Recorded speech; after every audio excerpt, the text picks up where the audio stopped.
One might ask this question: how do I recognize spiritual bondage in my life?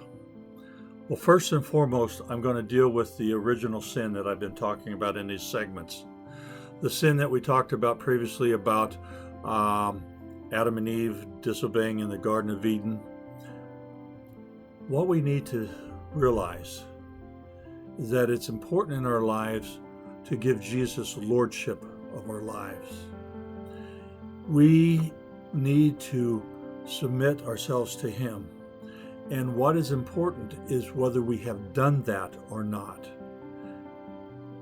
We have to realize that there is in our life, if you will, a throne in our hearts and our lives that we sit on. We are in charge of our domain.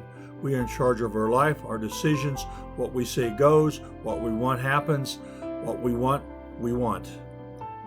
What we need to realize is that we need to let Jesus get on the throne. We need to step off and we need to let Jesus get onto the throne of our lives and to be Lord of our lives. We need to surrender ourselves, not be subjugated, but surrender ourselves willingly to what Jesus wants in our lives.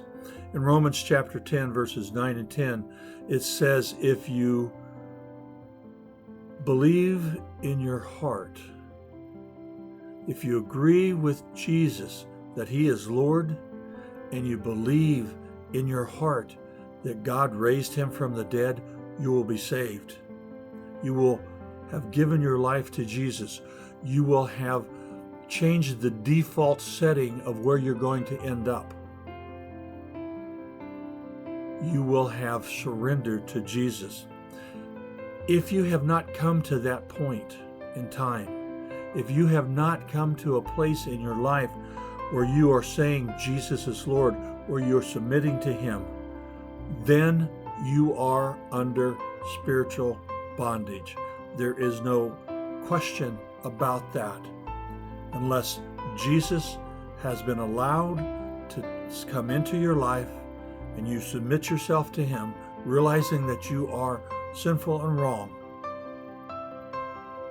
that He has a free gift of salvation for you. If you haven't come to that point, then you have spiritual bondage. You are under spiritual bondage if you haven't come to that point, even if you're saying, well, my parents are Christians. I've been going to church all my life. I'm a good person. Those are all great things. But if you have not surrendered your life, stepped off the throne and let Jesus step onto the throne, then you have spiritual bondage in your life. I will speak later to how you can be healed from that particular spiritual bondage.